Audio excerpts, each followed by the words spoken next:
Welcome back to the Modern Day Way podcast, where we bring leaders and providers from our community, giving you the opportunity to learn about what has got them where they are today. Got Isaac Fulton with me, founder of the South City Classic. Man, thank you for coming on. Thank you for having me. I really appreciate being here. Absolutely, brother. Absolutely. Man, so the South City Classic, what gave you the inspiration to start?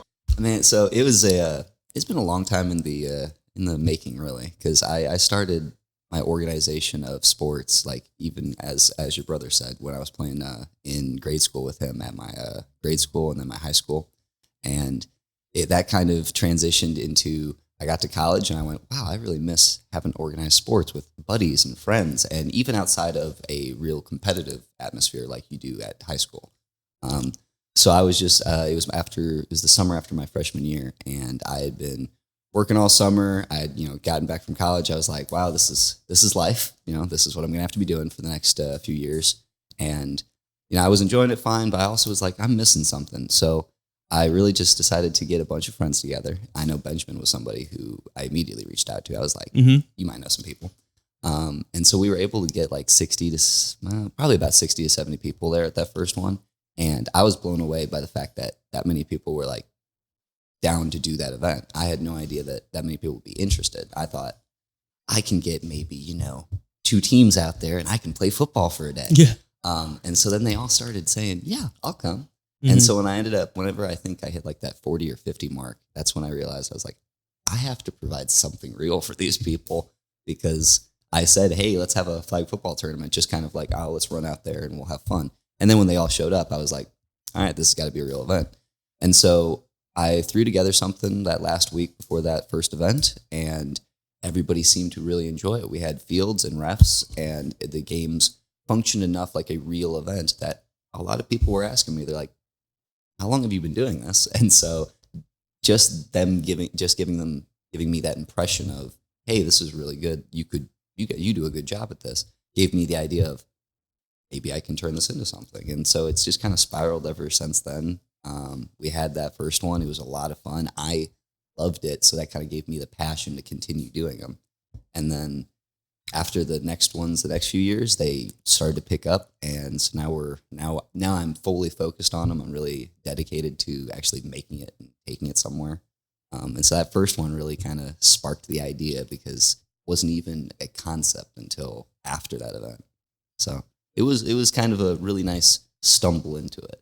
So, stumbled into it. Yeah, it's more of and that's kind of every job I've ever had. You just kind of, you're walking around, you're doing something, and then all of a sudden it's just like, this is a life path that I can take. I think I'll do it. Yeah. And so it worked out really well, and I've been enjoying it ever since. And you call it a job. I love that, because there's a lot of work that goes on behind the scenes here. It's not like you just roll up to a cornfield and start throwing a ball around. Yes. You got to organize it. You got to market it. You got to get the guys out there, and it's, a blast. And so you don't really have to do too much work to get the guys there, but you still got to let them know when the dates are, and you got to follow up with them and just make sure that they, can get themselves there to enjoy it. Yeah. And I mean, you work with adults every day too, so you know just how hard it can be to organize adults even. I mean, supposed to be a lot easier than children, but not always the case. So yeah, I mean, I will say that to me at least, it's really become a job, because I'm spending my 3 hours in the morning when I wake up. I go to whatever job I officially have at that time, and then I get off work and I spend another 3 to 4 hours of my evenings working on the events. Thank you. Probably do need to be closer to that. I don't want to sound too loud. That's true. So yeah, to me, it really has become a job, and mainly it's become a job I like. So when I say job, it's more of the stuff that I have to do for it does constitute a job, but it's still my hobby. It's still my passion. So it's nice that it's still that and not my 9 to 5. And I don't think I ever want it to be, but I'm definitely working towards that's the end goal kind of. So yeah, I mean, we're moving that way. People can be passionate about a 9 to 5, and you can treat it like a 9 to 5, but it can be a 7 to 11 or a 5 to 7, whatever it might be. That's exactly what I like. Man. I'm not a morning person, so organizing tournaments gives you a lot of flexibility to do it at whatever time of the day you like. So that's kind of a benefit to it. Is I really like the flexibility of when you get to work. Other than most people don't really like when you're texting them at 11 o'clock and like at night, you're like, hey, you going to a tournament next week? It's just like, dude, I'm trying to get some sleep. So I try to avoid sending a bunch of texts, but like Google scheduling, like on your emails, you can, obviously everybody else knows this, but it wasn't brand new information to me, but like a month ago, I was like, you mean I could just schedule these and send them in the morning when people are actually looking at their emails? Mm-hmm. Let's just do that. So I just started doing that because I write all of my emails at like 11 o'clock at night, but I'm like, nobody's going to check an email from 11 o'clock. So that's been I was like, let's start doing that. Let's start talking to people at normal business hours, shall we? Yeah, figuring out the tricks of the trade, the business ownership portion of everything. Well, because obviously the sport was the easiest thing to pick up because the first few tournaments, so like the first probably 3 or 4, the main focus was on how do I build this sport? Because we had to tweak the game since the majority of flag football rules are the 7-on-7. Nowadays, at least, whenever I grew up, it was mainly 5-on-5 that was played, but now it's 7-on-7 because, they're transitioning from more contact to more flag football kind of thing everywhere, even in high schools, because I was playing 7-on-7s in high school as well. And so now that's what everybody expects is a 7-on-7, but I like the 5-on-5 style better, and it works for adults because you might not be able to get 14 guys out there for a 7-man team. It's a lot easier to get 8 to 9 guys out there for a 5-man team. But then like those first few tournaments, it was really just like tweaking the game and figuring out how to actually make it the best way. And then after that, it was, okay, now I have to figure out how to do taxes and how to do this and payroll and things like that. So that's been, and oh my God, going to college, getting a business degree while doing this was probably the best thing I could have done because, man, I'd go to class and I'd immediately come back and go, yeah, maybe I'll look at that homework later, but how can I use this on my business? Yeah. So it was actually probably the best thing that I could have done was doing it while I was in college, while I was specifically learning that information so I could see it firsthand. How does this actually apply in a real life setting? Sounds like you had a really good business, experience in college as far as, like the classes that you were getting taught. Where'd you go to college? I went to Murray State in Kentucky. And so it was, whenever I was going there originally, it was marketed as one of the top 10 business schools in the country. And I will say after experiencing the teachers there, it's really the faculty that makes it an accredited school probably because those guys have some of the most experience I've ever seen. And they're all, the majority of them are all active still in an industry. They're either small business consultants and then they also teach at the school or whatnot. And I had one teacher who I got really close with who was his job all throughout life was he started as a banker, but then he became a small business consultant. And so I was asking him questions every class. I'm like, what do you do when your insurance agent says this? And he's like, you're dealing with insurance agents. So it was kind of a cool way to build that relationship with him too, because he knew what I was going through. And so overall doing that at Murray, and Murray specifically, I think was a great benefit to me on my education and my future life, at least. So no kidding. Okay. So you were dealing with guys that weren't just professors of business, but they actually ran businesses themselves. Yeah, it seemed, and that's the specific reason I even chose the finance program was because while there were great professors everywhere in the business department, the finance department, those guys were the active workers. And maybe it's because of the freedom that their department allows them. Maybe they're like, well, I'm teaching finance. There's only so many finance students. They can actually have time to go do those other things. But all of them had their own side gigs, and they all had, like, whenever they used examples, they were actually using like today examples, not 20 years ago when I was back in it. So that to me just stood out, and I was like, I can learn from you. And obviously most business degrees are going to be useful if you're starting one. But probably accounting, finance, marketing, one of those ones is probably really important, I think. So I was happy to just choose one of those good ones and kind of stick with it, learn a lot. And obviously anybody can use finance. One of the biggest barriers to entry with starting a business is starting. Yeah. And there's so much to do. There's so many guys that have come to me. They're like, dude, I have this idea, but I'd want it to be perfect. I'm like, dude, it's not going to be perfect. You're going to learn along the way. You're going to make mistakes. You're going to learn from those mistakes and you're going to get better. And the business is going to get better. And so if you want to start, dude, start. And you started the South City Classic and look at it now. Yeah. So many bumps in the road. Exactly. As you said, it's not perfect. It will never be perfect. And all you can do is try to get it better. And so that, well, no matter what you do, you're going to come across new issues every single step you take. So no matter what you do, you might get it perfect.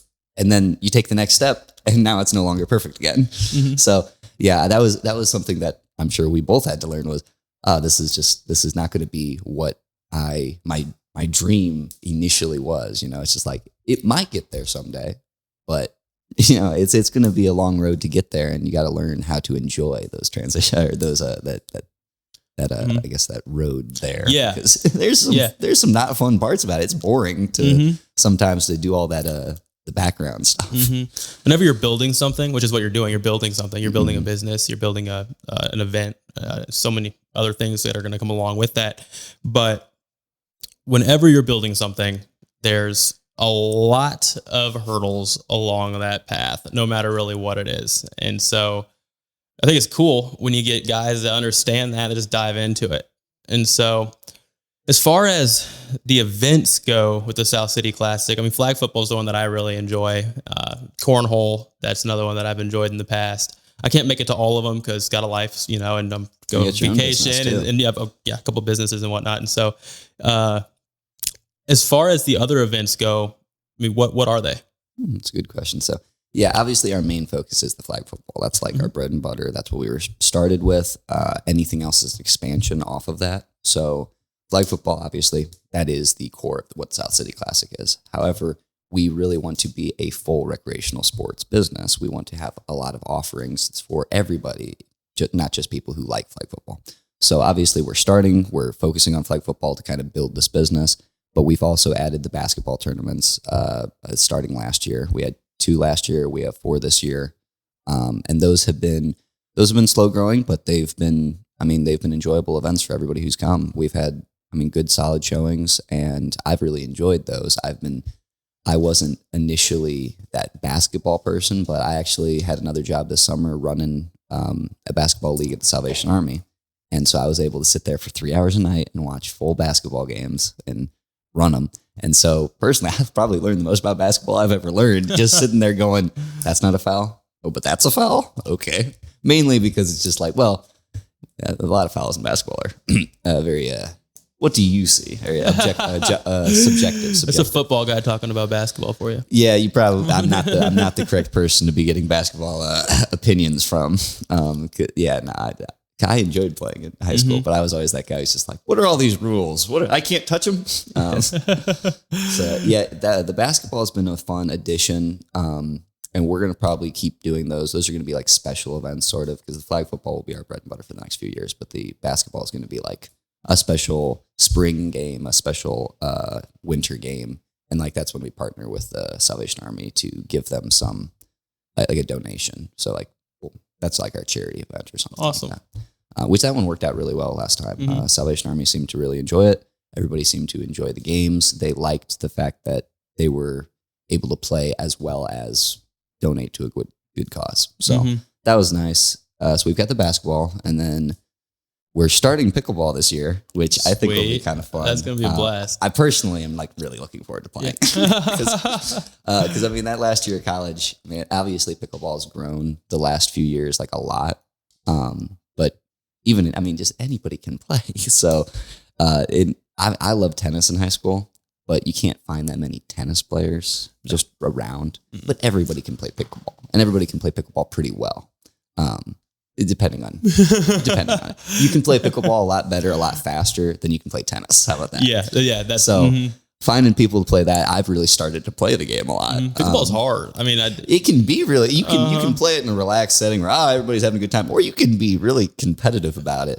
And so I really kind of enjoy that aspect. So I'm like really looking forward to playing in the pickleball tournament because that one's going to be. And my girlfriend already asked. She's like, "Are you going to play with me or do you want to play with someone else so you can win?" And I'm like, "I'll play with you." I was like, I'll carry. We got this. See, it's the other way around for me. My wife would be carrying me. She's good at pickleball. She played tennis as well. Okay. And so she's got that background. Okay. She's good at pickleball. Yeah, sure. I will say it was a lot easier for me to transition from tennis to pickleball than probably pickleball to tennis. That controlling your swing in tennis is a lot harder than any other sport. So once you get that down, I'm sure pickleball is a breeze for most anybody. Well, hey, I'm gonna have to. You two are gonna have to play together and see how it goes. We'll have to see. When is the pickleball event? That one's September 7th. I was trying to get another one actually going on, but the Salvation Army, which is where we're going to be hosting them, it's going to be an indoor venue, which will be kind of nice because pickleball is not obviously like that. You're not running around in the heat too much to the point where you're dying, but like 90-degree day playing pickleball is still really hot. So just trying to get an indoor location actually worked out well, and we'll have multiple courts, so we'll have just kind of like a staggered tournament probably where you come in at 10:30, you come in at 11, you come in at 12, and you'll play your game, stuff like that. Mm-hmm. So that's going to be a scheduling nightmare, but it will be a lot of fun. So it's going to be a doubles. So we'll have like a co-rec, we'll have like a men's and women's, which will be probably like promoted as bring your boyfriend, bring your girlfriend, come play pickleball, and then we'll have like a men's double as well. If people want to go hard at pickleball. So that would be an interesting one, I think. That's going to be fun. You know those like indoor pickleball venues where they have like multiple different courts in the same thing? Have you thought about maybe getting like 3 bays? Are there in St. Louis? Yeah. Okay. There's one right by my house in Fenton. In Fenton, okay. Mm-hmm. Well, then that's, because you see, I've spent months looking at football venues. I haven't even spent time looking at pickleball ones. Mm-hmm. So you telling me things like that, it's like, okay, I'm more than interested in that idea right there. So yeah, okay. Because like I got the Salvation Army spot, and I kind of just was like, cool, we got one, we're good, it'll work. But a place with more options, honestly, because it's still September 7th. I still have time. I could actually change the venue if I found a place that's better. So honestly, I might go ahead and do that. Yeah, I'll send you a link to the place. I really don't know. Maybe a lot of people want to play pickleball. It could be a large event. Now, granted, it's one of those where it's similar to cornhole, where it's kind of hard to commit to. It'll be a different crowd. It'll be a different crowd. And also, it could be a crowd of literally any age. Anybody can play pickleball, man. So, a lot of the best pickleball players I know. One of my buddies who's in his 60s kicks my tail whenever I play. He's actually got a pickleball court in his backyard that he built. That's commitment. He's a beast though. I think he won like 10-1 last time we played or something along those lines. That's that. That's the type of guy I want. Wait, well, I don't know if I want somebody that good because I want to try to win. Yeah. But like literally, as you said, 60-year-old dude balling at pickleball, he could come out and whoop the 20-year-olds. So that's really, hopefully it's going to be 20 through 60, 20 through 70. I don't know. It could be literally every age, which I think pickleball is going to be a fun one to build that older clientele, because I've been trying to get it to less 20-year-olds and a little bit more 30 and 40-year-olds in like flag football, especially. And probably one of the hardest aspects of everything. It's because I think I by far have like the oldest team on average. yeah. And I absolutely love that. Like that's, I look at that and I'm like, get pictures of them. I want to post all of those. Like, not trying to lie to anybody, but I want pictures of the full adult people here, not we're fresh out of college and we're still basically children. There's some freak athletes out there. Dude, even the older guys, like there's a 30-year-old who completely mossed me, and I just looked at him. I was like, man, I'm supposed to be like athletic and young here, and you just completely destroyed me. So I will say, I can't keep up with a lot of those guys.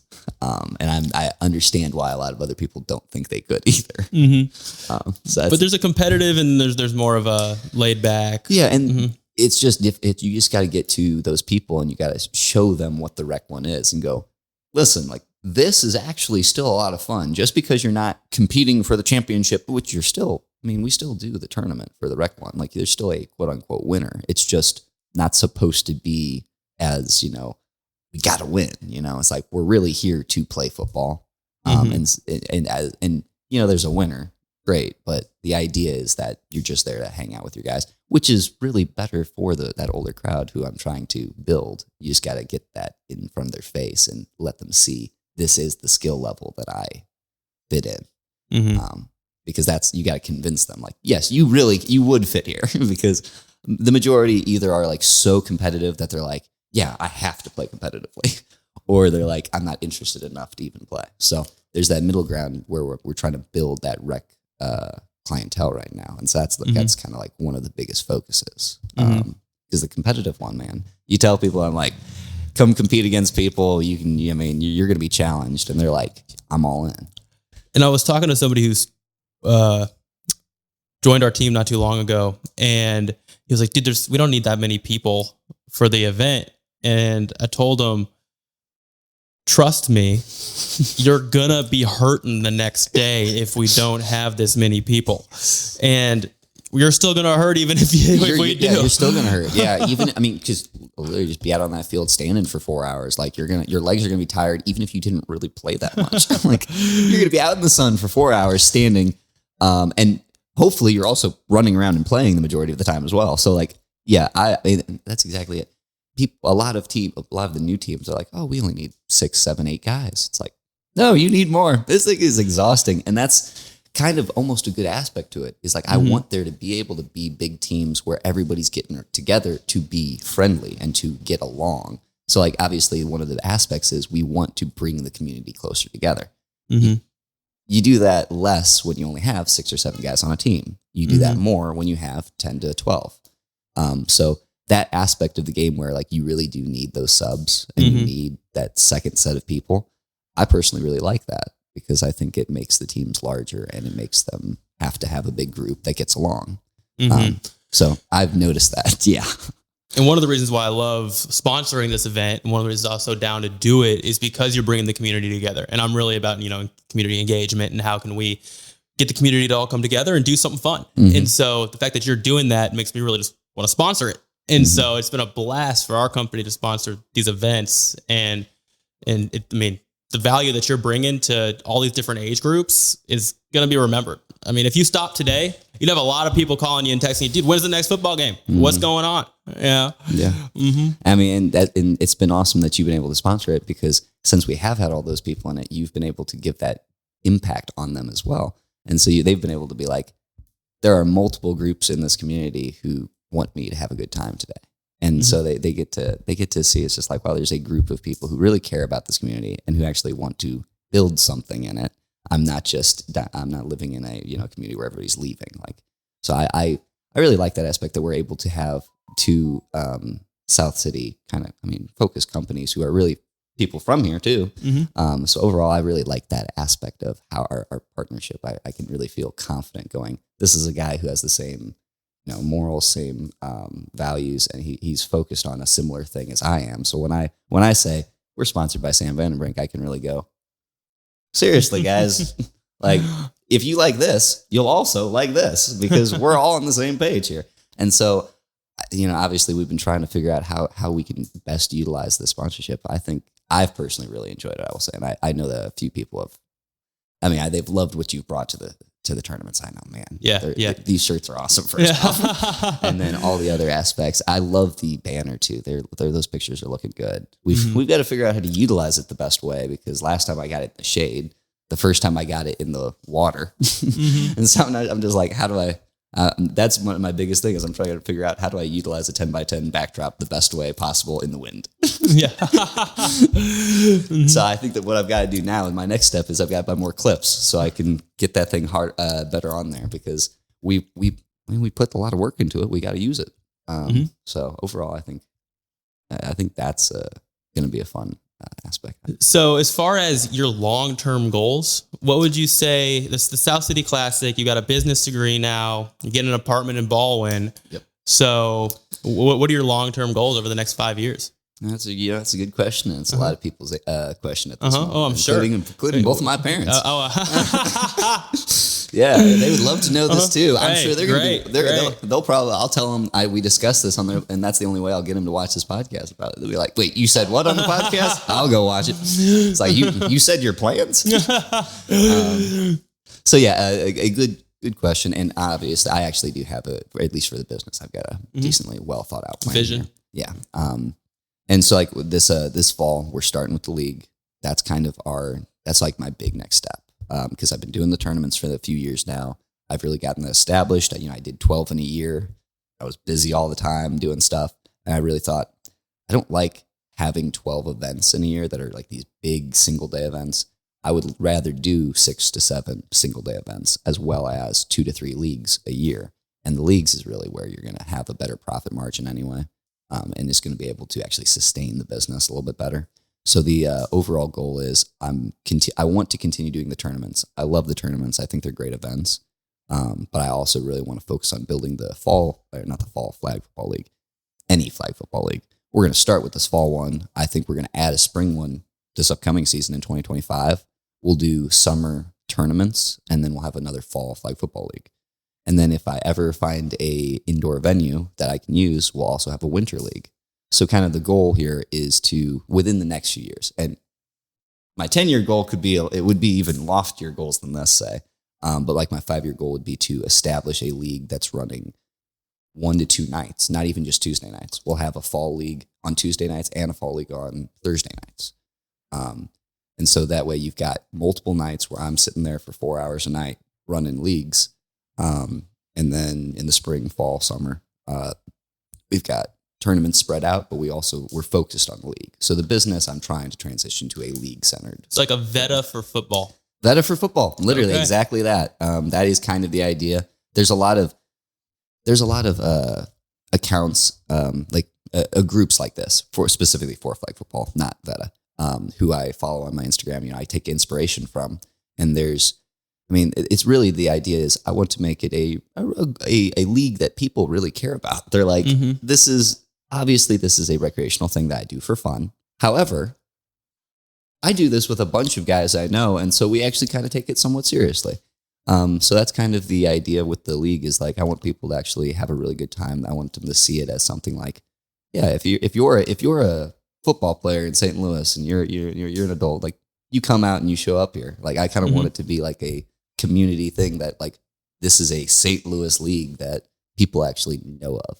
So that's the goal, kind of, is to have it like be an established thing where people really come out and they like compete and they have their teams that mean something to them. And I've been able to see that throughout the tournament. Some people have really, obviously I want to win, but like I'm there for fun, obviously. But some of these guys, man, I see them come out there and they're just like, no, we are here to win. Like I have lost 5 times in a row. I am so ready to win this. Where they're taking it like really seriously, and I'm like, I take it seriously too. But it's a compliment, is what it is. Is the fact that I could have created something that you take as seriously as you do in this situation, because it boils down, it's just a game of flag football. Like it's really not that deep. However, it's a very big compliment to me to see other people think that it is, because that's what I'm going for. I want them to think this is something that I really want to win. So with the league, I'm trying to make that also that mindset is where people are like passionate about it as well. When you win the event, you get prizes. It's a really good, it's really big help to have some prizes for people. So here's an example. The basketball league that I run for the Salvation Army, we just had the championship game Monday. After the championship game, the winning team took a team picture, said high five guys, and then they left. And that's all they got. They got a team picture, and that was it. And I was just like, wow, this is so anticlimactic. Nobody got anything. Congratulations, you played for 9 weeks and you got nothing. It's like, obviously the idea of that league is you're just playing, but it really does. I mean, just something small. Cause like we aren't giving away the world's best prizes, but we're giving away something that like people are going to remember. They're going to hold on to. They're going to actually like go, I earned this sort of thing. And that's why like the trophies, even though they're nothing like huge or special, that's a nice thing to have that somebody's going to actually really hold on to. And I've been told they all, like, oh, I'm putting this on my desk. It's like something like that. You're going to remember that for a while. And then the shirts obviously are something that like, you're going to wear that occasionally and you're going to go, I played in this event. And when somebody asks or it gets shoved into the bottom of your drawer, whatever. I love that line. I was like, let's promote our own shirts like that. I will say personally, this is by far my favorite shirt too. Cause it's not the V-neck either. Yeah. Man, the Thanksgiving shirts, they were so good. And then came with a V-neck and I was like, all but the last step I got so perfect. But I will say there's a couple of the guys who I have seen who apparently don't mind it, because there's a few of them that have worn it to like, they wear it like each event because they try to be gray specifically to wear that shirt. I guess. I don't know why. I mean, they're comfortable shirts, but Show off the chest hair. I guess so. Yeah. And I'm looking at them and I'm like, oh, that's why you don't wear a V-neck. For me, at least, though, it's a great shirt to wear around the house because it's super comfy. Mm-hmm. And I'll depending on how frisky I'm feeling, I'll wear it out, I guess. But anyway, so there's been a lot of things like even learning with how do you order shirts? As you said, like it's such a learning process of how to do all these different things. Yeah, I've learned so much more from this than even college. You're a spreadsheet machine. That's for sure. That's my finance. That is, I will say that is the biggest thing I took from my finance degree is spreadsheet. Excel. Use all the different functions. Because man, literally every single finance class is it's not like today we're going to learn this about the financial system. No, we're going to learn how do you use this function on Excel. Like that's just every class is just learning a new function on Excel. Yeah. So yes, when you say spreadsheet machine, it's like, that's what they've drilled into my head was Excel. So, and so for me, at least now, whenever I send it to everybody else, they're just like, as with all of the spreadsheets. But it does help, man. You'll send me a spreadsheet and I'll be like, it's not on there, man. Other page. There's pages to Excel sheets, dude. It's on page 17 of 20. Yeah, exactly. Yeah. So, actually that's another aspect, learning how to be concise. Now I've got all this wonderful knowledge of how to do all these wonderful things, but most everyone else doesn't need to see that crap. So learning to be concise on communication is also a good lesson that I've learned.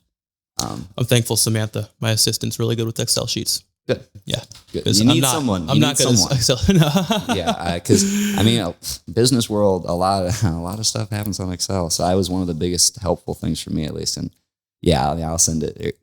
The issue is like, especially with mine, is I'll send that to my helpers and they'll go, I don't know what I'm looking at here. And I'm like, so then I've got to explain it to them. But it does help. It does be helpful to understand all that. And obviously, it takes a life to learn Excel, man. There's so much stuff on that thing. It's going to take your entire lifetime. It's a certain type of brain too. Yeah. And it's some willingness to actually like commit to it, because like you forget half the stuff you learn anyway. So unless you're committed to actually remembering it, you're never going to learn Excel. So other than the fact that I literally was forced to for 4 years, I don't think I would have either. But it's like another language to me now. So it's just like, instead of Spanish, I took Excel. For sure. So as far as the like indoor venues go, do different like tournaments in different states have indoor venues for flag football? How does that look? Yeah. So different states, there's a lot. So let's start with this. I was shocked to see that there really isn't any indoor venue that's large enough to house a football field in St. Louis. There are other venues all across the country, and then one specific one is up in Canada that I saw, and they play flag football, and they have this really large sports complex that's big enough to fit probably like 2 high school football fields on. And obviously flag football fields are a little bit smaller, so they're able to fit 4 fields on there. That's what I want. That's what I'm looking for. But you're right. There's just not really a venue like that in St. Louis. So I even looked at Veta actually, and I asked if they had an availability, and they're always packed. The Armory? Never even considered. That would be the best venue, like outside of the field. That would be the best venue, because people would be like, I get to go hang out at the Armory and play flag football, and I'll go to a bar afterwards. Okay. Isaac's buying drinks. Well, how about this? There you go. The championship prize. Drinks on us for a night. I think that would probably be the worst business move I could make. I don't know any venues in St. Louis that have indoor spaces large enough to throw a ball up in the air. Yeah.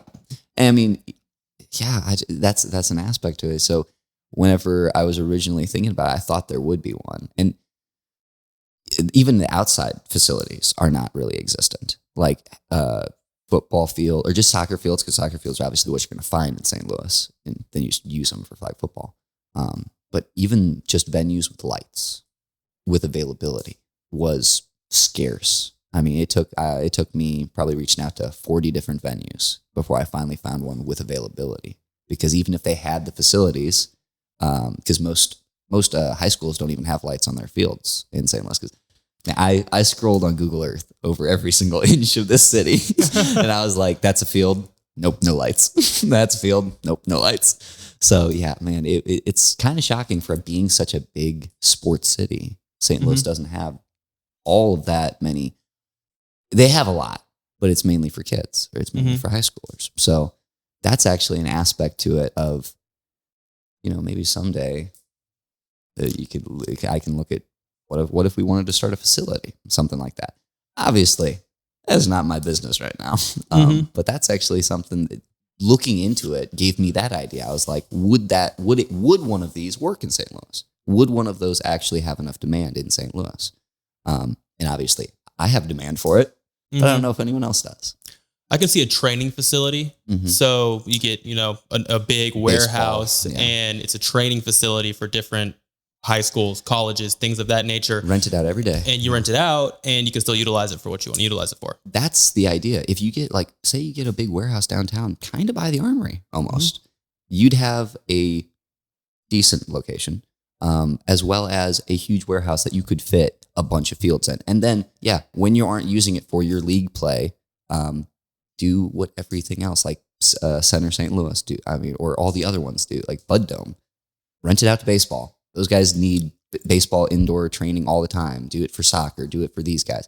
So overall, I think that business model in St. Louis would really work. And, if I had like $100 million to start, or if I had like $1 million to start that with, would totally do that. Can I have a small loan of $1 million? Yeah, if I had a small loan of $1 million, I would absolutely start that. But, for somebody else or for the future, we'll see how that goes. But that was something that while looking into it, I was like, future business idea right there.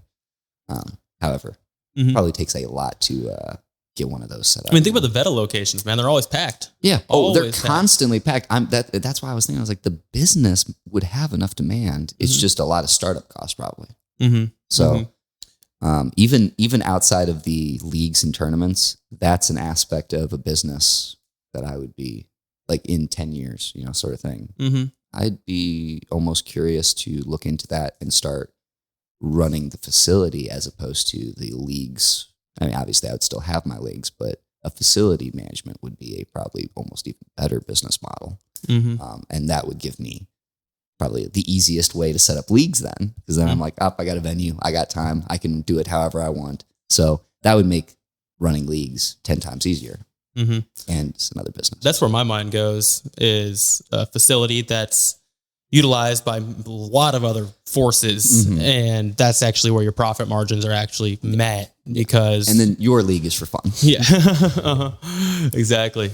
And, I've had other people mention that idea to me, not really as well thought out as like we just discussed it here, but like they were discussing, like, you ever thought about doing that? And I was like, really? Yeah. Because that's a business that I'm going to actually like try to get into here in a few years, whenever I can actually have enough capital to have someone actually talk with me about that. Because right now they'd look at me like, you graduated in May? Okay. So yeah, but as you were saying, I think it'd be packed. There'd be demand. All it takes is pitching the idea to the right guy and having him hop on board as a partner. Yeah. You got some backing, you get a little group of investors. I think the business model would, succeed really well in this city. So, because there's people just constantly playing sports in St. Louis. They are. It's a good way to connect with people. Yes, it is. It's my way to connect with people. That's how I always made friends. Basically, I remember mine.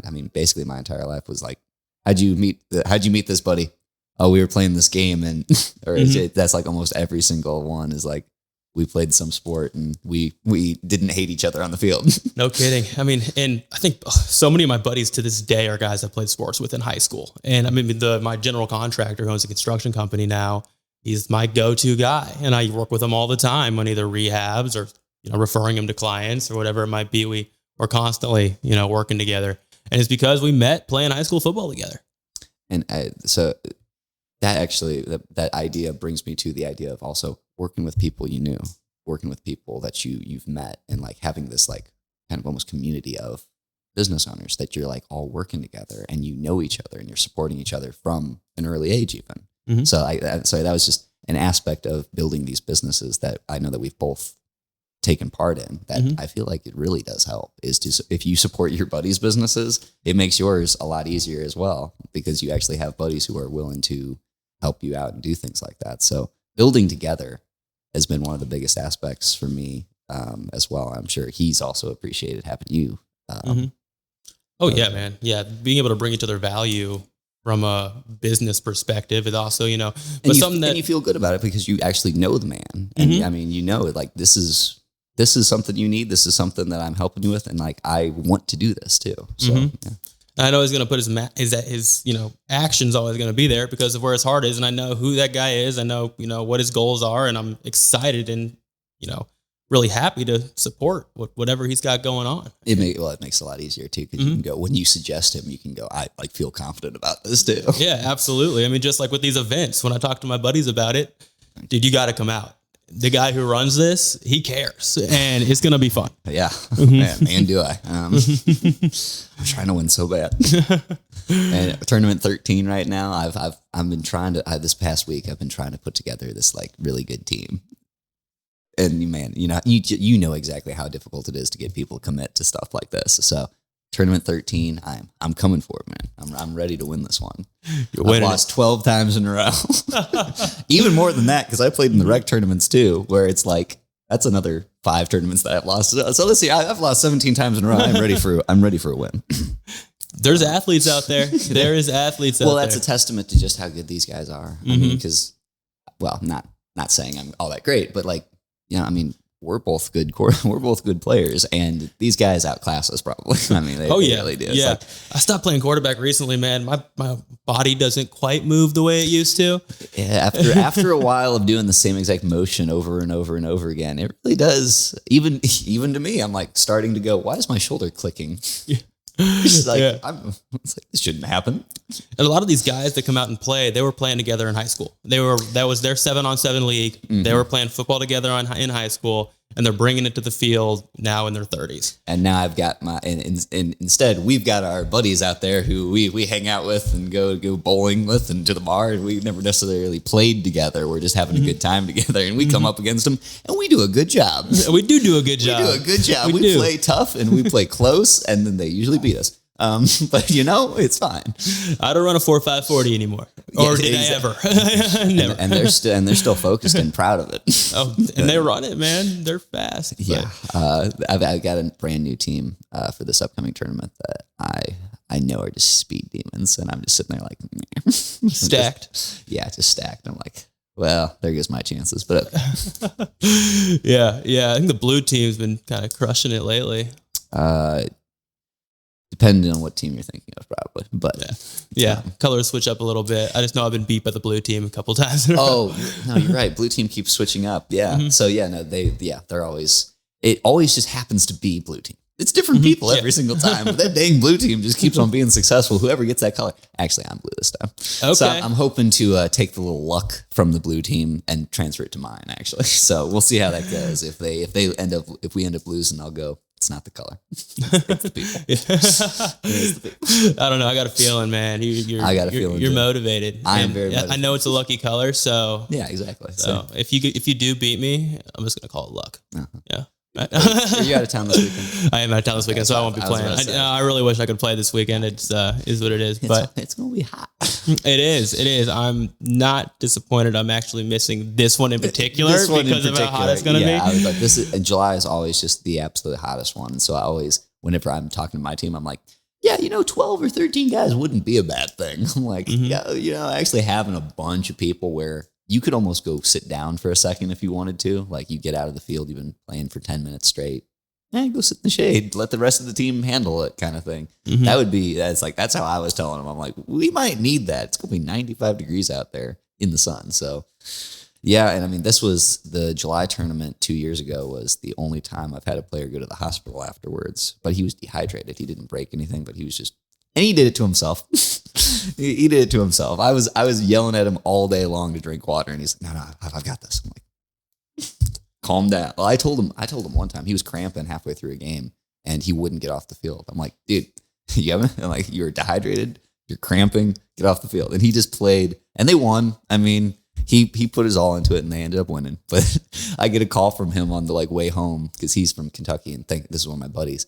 And he's just like, yeah, I'm in East St. Louis at a hospital right now. I was thrown up on the side of the road.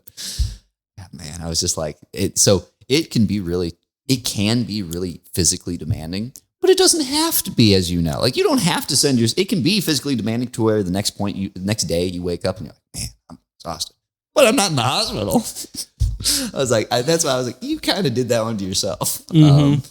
But man, as you know, it gets hot, it gets tiring, and it gets competitive. You feel it the next day. You really do. You feel it the next day, because even people who are playing sports every single day, even still, they're like, dude, I was dead on Monday. I mean, some guy messed up his hand a couple of tournaments ago. That was August. No, not August. May. That was May. He dislocated his pinky. Okay, so it was just dislocated. It was just dislocated. I was able to talk with him after the event ended. He went to the urgent care right down the road, and they were able, because the rest of us, because I've got some people with medical experience there, but a dislocated pinky is slightly beyond most people's, even most just random EMT kind of basic training. Well, that dislocated pinky especially, that looked gnarly. It was sideways. It was gnarly. It was genuinely completely sideways. And it was, it's kind of funny, because it's just you can, and the way it happened was, it's not like somebody stepped on it, not like somebody hit it. He went to grab a flag, and the flag wrapped around his hand, and it pulled it kind of out of socket. And you're just like, just something small like that. Anything can happen, where it's just something small like that, and boom, your pinky's dislocated. You're like, that's why we pay lots of money for insurance. It's because something just easy and simple and regular, like pulling a flag, can have a big consequence like that, where everybody's like, "Oh, that hurts!" I mean, everybody was cringing watching it. I was playing against him when it happened. Oh, you were? Okay. And so I saw it firsthand. Our first pinky. It was. Yeah, because I think I was on the other field doing something else, and I looked over and I saw somebody's hand somebody's finger just completely sideways, and I'm like, "Oh no! Oh no! Oh no! Oh no!" Warning sirens just start going off in my head. I'm like, "Uh oh!" Because the entire time.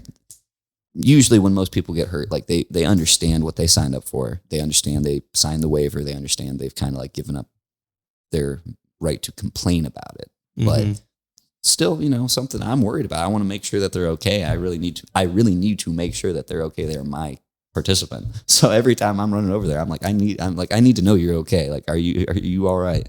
And so I'm standing there walking with him the entire way. And that guy, he was super chill. He literally just stood there the entire time. He was, his arm was shaking. You could tell that he was holding it together, but he was as calm as a cucumber. And I was just sitting there. I was the more panicked one. I was like, "Are you okay? Are you okay? That looks like it hurts so bad." But granted, I've had dislocations too. Once it's out of socket, it doesn't. It's more numb. It doesn't. It's not like it's a sharp pain.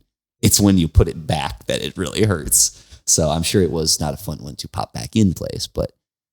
Man, these guys are tough. Let's say that's a testament to his toughness. He was just standing there, and he's just like, "Yeah, I'm going to need somebody to drive me." And I'm like, "Good idea. Yeah. Good idea." You think? Yeah. So Grace actually, she's in charge of obviously all of the staff members, and then she's in charge of our home base and registration and all that. And she got in the car immediately and took them there. So for a business, we are focused on y'all as well. So if we need somebody, because he didn't have, all of his buddies were still playing, and he didn't have anyone else there. So it's on us as a business to get him to the urgent care. So I sent one of my staff members, and I sent them to go take him there and stay with him until he had another friend arrive and stay with him at the urgent care. So we are a full service business here.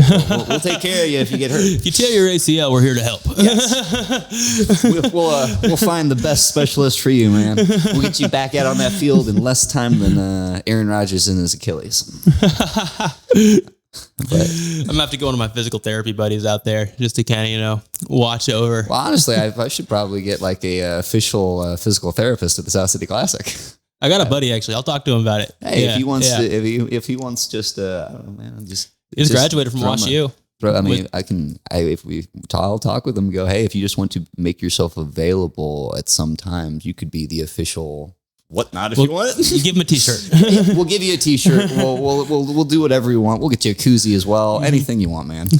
A nice towel for that July day. Yeah. We'll get you your own umbrella to keep the sun out. How about that? one aspect for this upcoming tournament that I'm excited about is I've got a fraternity brother who's like a semi-professional filmographer as well, who he does. I mean, he's doing some things like Murph's doing where he's got like, he knows what he's filming. Like that B-roll stuff, that behind the scenes stuff, and he can take it and make it really dramatic and actually like look really cool with the effects and all that sort of thing. So I've been looking for somebody to do that because I can make those videos, like those highlight videos, but it's mainly the content that's driving my videos.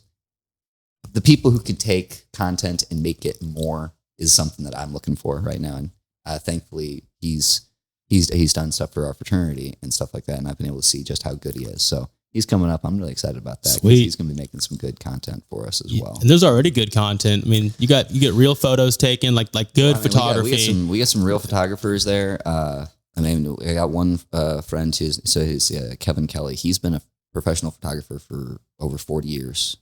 Granted, he's mainly landscape, but he does phenomenal jobs at this stuff. And so I'll look at it and go, I've tried. I go out there and I take pictures too.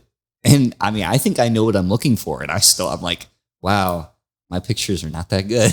I'm like, I know what I'm looking for. I'm facing the right direction. I'm clicking the button at the right time, and it still doesn't come out as good as yours. So having that was another aspect of it, because you don't just have to get the people to play. You don't just need to get the refs to ref. You got to find the people to watch the sign-in table. You got to find the people who are actually good photographers, not just people who can take pictures, because that was originally what we had. We just got people who can take pictures. Now I've got like a group of 4 or 5 photographers who I'm like, who can make this event? And 2 or 3 come out each time. And we have real pictures with real photographers who know what they're doing. That ain't me. And drones. Man, the drone, I love those videos. They're great content. It's always a pain in the ass to get from him because it's like hours and hours of film. So it's a lot of it's like 5 gigabytes of storage every single time. And going through those, last tournament we had full game videos. So we had a video of every single play from like 4 different games and the championship game. So we should have won that last game we played there. Yeah. Right. Okay, cool. I just we went back and watched the tape. We got it. He was out of bounds, bro. Technically, also that was only a 1-point conversion, not a 2-point conversion. But no, I did look back, and there was one game where the ending score that was recorded was different than the ending score that actually should have been. And it's just because you're out there. I mean, you're running around, you got 20 minutes. All the refs are so focused on stuff too. Things like that kind of happen. So like we do, that's happened. I think that's like the only one time I've even seen that happen where we wrote down a wrong score. And the refs are getting better. The refs are getting a lot better. And I don't think all the refs do is get hate. And that's any sport at any time. But the refs that you've got going on, at first in the first beginning tournaments, they didn't know what they were doing. They had no idea what they were doing either. Yeah, they were going, what are we doing here? What's the game? Where's the line? Where's the line? How does this? Okay, and then the fields. The fields used to be all cattywampus, and now they're at we spend 4 hours before every single tournament making sure those are perpendicular lines. So they're like really, so we've got, and it helps the refs. The refs are getting better themselves. They have more experience now and they know what they're looking for, as well as I've actually been hiring a bunch of refs. So I've had 10 different interviews with people over the last month or so, and I've hired about 5 or 6 different refs. And they're going to be guys who come to tournaments, and they're specifically, this was for the league, but they can also come to tournaments. So I'm hiring people who are like specifically like, you got to do a good job. This is something I'm paying you decent money for. And so now I'm getting to the point where not only are the refs having experience and they're good, but I'm actually having people who are like, they're taking it seriously. This is no longer just doing it as a favor to me. These guys they're there to do a good job. And if they don't, eventually they're not going to be doing it anymore. So having the refs get better, as when you said they're getting better, the easiest way for me to tell that is I just stopped getting complaints about them. I don't get compliments saying, "Oh, the refs were so good." It's just I stopped getting complaints, and so that's how you tell. Oh, nobody disliked the refs this time, because you don't hear, "Oh, the refs did a great job today." No, you just hear when they did a bad job. And the last few tournaments, I've had very, very few complaints. And so makes my life so much easier, because I know you've probably been around where there's been somebody just screaming in a ref's face, and you're just like, dude, calm down. Calm down. You're just like, even if he did blow that call, like even if he made the wrong call, like it's just not that deep. No. Because I mean, I'm playing too. I'm out there. I turn and I look at him and I said, "Oh, you missed that." And I was like, might benefit my team though, so we're just gonna. Well, because I get yelled at all the time by my team for calling us out. Like I'm like, nope, that was flag guarding, and they're like, the ref didn't call it. Why did you just call us out? And I'm like, this is my event. I'm not trying to make the events like I'm trying to help the refs. Everybody else is like, anything we can take, let's get. And so I've gotten better at that because the refs have gotten better. I haven't had to call out as much stuff while I'm playing because I trust that the refs are doing a good enough job that even if they miss a small thing here or there that I see, it's not affecting the game. It's not controlling the game. They are just there and they're letting the game happen and they're not affecting things. Other than the championship game in June, which I've made the pivotal game call. I threw a flag that basically decided the game. And as soon as I did it, I hung my head because I knew I was about to just get yelled at by so many people. I had 10 of them surrounding me just going, what are we doing? Because it was a pass interference call that basically it called the game. It was 4th down. And the team caught it? The team that was on defense, if they stopped them on 4th down, game would have been over. They would have won. The defense they interfered with the receiver, giving the offense a brand new set of downs, and then the offense scored and they won. Mm-hmm. But it was a jump ball situation, and the dude kind of comes over and like basically takes the guy out, the wide receiver out. And I'm just sitting there and I'm like, that I know I'm convicted. I know I made the right call. However, in that moment, I know they're going to hate me so much. And I'm like, why do I have to be reffing right now? Because normally I let my refs do it and then I just jump in whenever I get knocked out of the tournament. But I should have just let them keep doing it without me. I was like, because now I'm the one who did it. Yeah. I'm like, I swear, because I've got preferences too. It's like I like to see people who I know really well do well and win and stuff like that. But it's just like, my main focus is playing a clean game, like and calling a clean game. So it doesn't matter if I like you, man. If that's a PI, that's a PI. I mean, you called them against your own team before. I've seen it. Yes, I have. All right, so that's why my players sometimes are like, maybe I'll play with someone else. It's like maybe someone else who will like take all the breaks that we're given as opposed to give them to the other team. Mm-hmm. So that's probably one of the reasons I haven't made it quite as far in the tournaments, but. If we didn't win, like it's probably there was a reason. Mm-hmm. I've always got my team of. Well, I mean, I change my team every single tournament. I've got brand new people each time, just because it's like a different friend group that shows up, and we never do all that great. But we play well. We play well. Mm-hmm. So this upcoming one, I've got a bunch of guys who actually play like consistently still, and so we're gonna see how. Okay. Isaac Manning's back. We're back. Man. We're back. I just want a winning record. I haven't had one of those in 3 tournaments, so I would just need a winning record at least one time this season. If I could get above 500 on my total team record for this season, I'd be pleased because we ended like with a 30% win percentage last year. You're keeping it dialed in, though. I'm sure it's on a spreadsheet somewhere. Oh, it's on a spreadsheet. I have a list of every single team's record going back to the very first tournament, and I have lists of every single winner, how many times they've won, all that sort of thing. So I've got all the historical data, man. We know who's a South City Classic OG. Yeah, got all the names. Yeah. Any shout outs? Anything you want to wrap this up with? Man, there's just been a lot of people who all throughout this experience that have helped me out and have in one way or another helped me out. I mean, be that creating a team, pulling together people at the last second like you've done for me, where I'll text you and go, hey, so I know you weren't planning on a team, but can you try? Can you see what you do? So like people like you, I've got team captains who I've known for years who maybe we weren't even that close before this stuff started, but I personally feel like these are people who I can rely on and people who I'm like, am I going to invite you to my wedding? I mean, they've done so much for me that I feel like, and I see them 3 to 4 times a year at my tournaments, and like they mean a lot to me because they do a lot for me. So like, I mean, just people on the different team captains who, for teams that maybe I didn't even know them that well, they've really grown on me and they've become people who I really rely on and befriend. So I mean, people like Ben Weisler, David Dyer, those guys who have made teams since day one have really, really helped me out a lot. So shout out to those two specifically. Everybody else who has also helped me, and there are plenty more of you out there. I know.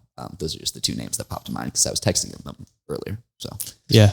It's Yeah. Well, man, it's so fun to see how passionate you are about this. It's so cool to be involved in it and to be able to support the community like this and really bring something to St. Louis that isn't really here at the moment. And so thank you, brother. Thank you, man. And I appreciate everything that you do for us as well, because it really does help a lot. And it also helps that you're in the community. You know me well. We communicate great. I contrast this to Canes because we got a couple sponsors, but our specific relationship has been a blessing to me, and it's been it hasn't been super stressful on me. It's been a great ease, and it's helpful, but it's not something that I'm worrying about. So yeah, I really appreciate it. And this was actually a lot of fun, I must say. I've never been in this setting before, but once we got going, it was a good time. Plus, you know me, I could talk about this stuff for forever. I know. And you were asking Samantha, what kind of questions should I prepare for? And I told her, tell him to chill. This is going to be fun. We're going to have a conversation. We're going to talk about something he's passionate about. No worries. Yeah. I mean, it really, once you get me going, I could just go forever. And as I tell most of my friends, I'm like, I'll stop now. After about 5 minutes, I'll cut myself off. But it's great. It's great to be able to run for a little while. Thank you. I actually appreciate you talking about it. So thank you. Yeah, it's a lot of fun. So a man that is bringing recreational supports to bring the community together. A lot of fun. Thank you for coming on, brother. All right.